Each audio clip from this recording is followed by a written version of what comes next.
البنات، مرحبا بكم في فيديو جديد من قناة ام ريحانة. الفيديو اليوم البنات غنشارك معكم اقوى وصفة جربتها للعلاج ديال البرد والكحبة والبلغم. غتحتاجوش من وراها ان شاء الله تشريو الدواء من الصيدلية، هي اللي هناتني من الادوية. هاد الوصفة البنات غنحتاجو فيها التين اللي هو الشريحة، وغنحتاجو فيها كذلك ثومه حمراء، وغنحتاجو فيها كذلك زيت الزيتون والعسل الحر ان شاء الله. دابا نتبعوا معايا المراحل. اول حاجه غنقيو الثومه، نحيدوا ليها القشر ديالها،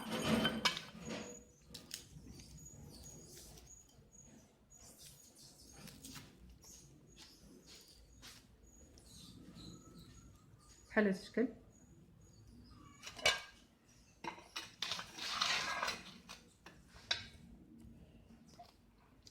ومن بعد كناخذوا الشريحه بهذا الشكل، كنحلوها من الجنب بحال هكذا. كل شريحه غنخشيو وسطها ضرس واحد من الثوم بهذا الشكل، وغنسدوها بحال هكذا. غنعاود معكم وحده.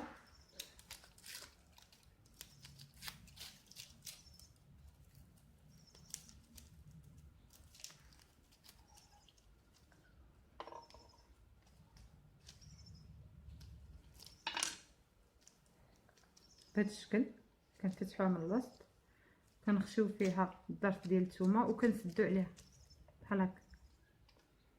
اذا انا باش ما يجينيش في الفيديو طويل غنكمل الكميه اللي عندي كامله تاع الثومه، غنقيها وغنخشيها وسط الشريحه من بعد ما نفتحها ونرجع معكم ان شاء الله.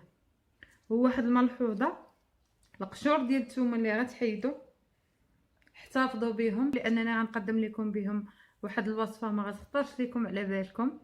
انا الشعار ديالي في القناه ديالي هي الاقتصاد، وان شاء الله حتى حاجه معايا ان شاء الله ما تبقاو ترميوها. اذا البنات انا كملت الكميه كلها اللي كانت عندي، ها هي. الا لقيتو الضرس ديال الثومه غليظ بزاف قسموه على جوج وديروه بجوج شريحات. دابا غنوضعو في كاس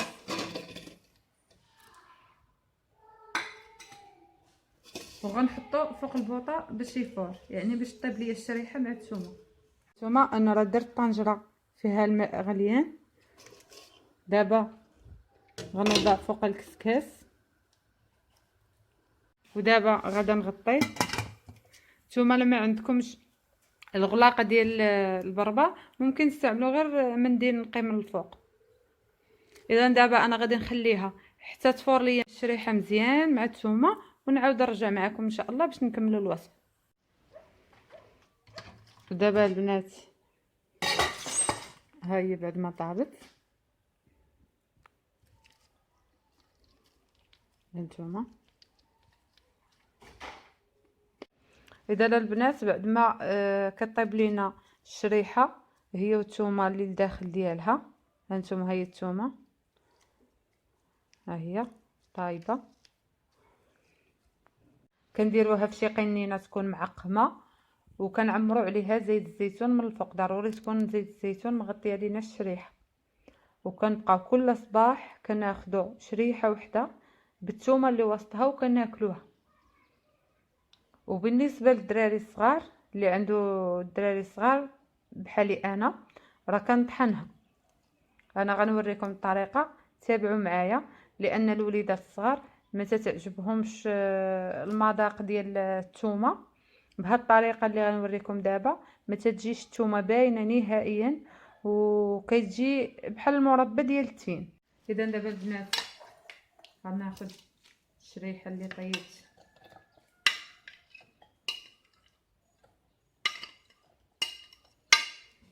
باش نطحنها. غنضيف ليها معلقه حتى جوج معالق كبار ديال العسل الحر،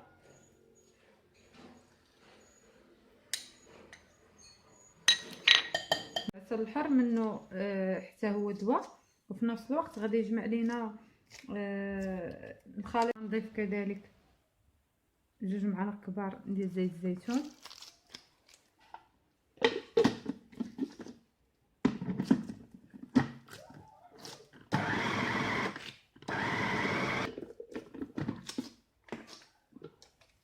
ها هو بعد ما طحناه كيولي ملس ومطحون مزيان، كيولي بحال مربى التين. دابا البنات غادي نجيب قرعه معقمه عقمتها في الماء غليان،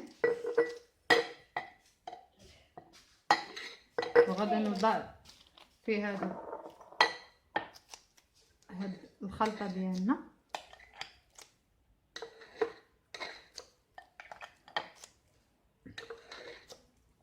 صدقوني البنات غادي تهناو من الادويه،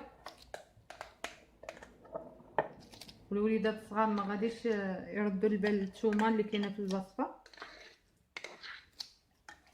انا ولادي راه كيحسب لهم بان هذا مربى ديال التين، وهما غيوليو يقولوا لكم عطيونا.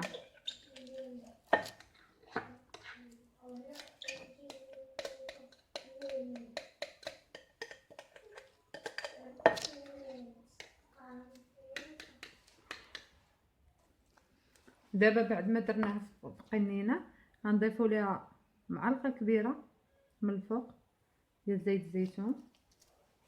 اذا البنات بهذه الطريقه كنكونوا حصلنا على هذه الخلطه. انا كنسميها خلطه الشفاء. الاكثريه ديال الوليدات ما كيبغيوش يشربوا لينا الادويه او الخلطات الطبيعيه، وبهذه الخلطه ان شاء الله ما غاديش يعرفوا المكونات ديالها. انا ولادي كيحساب ليهم هذا كونفيسير ديال الكرموس، هما كيبغيو ياكلوا. كنتمنى البنات تجربوا الوصفه، وإلا جربتوها ونالت الاعجاب ديالكم كنتمنى تدعموني بلايك، والناس اللي ما مشتركينش يشتركوا معايا في القناه مرحبا بهم، وبارطاجيو مع الاهل والاحباب، وفعلوا الجرس باش توصلوا بجديد القناه.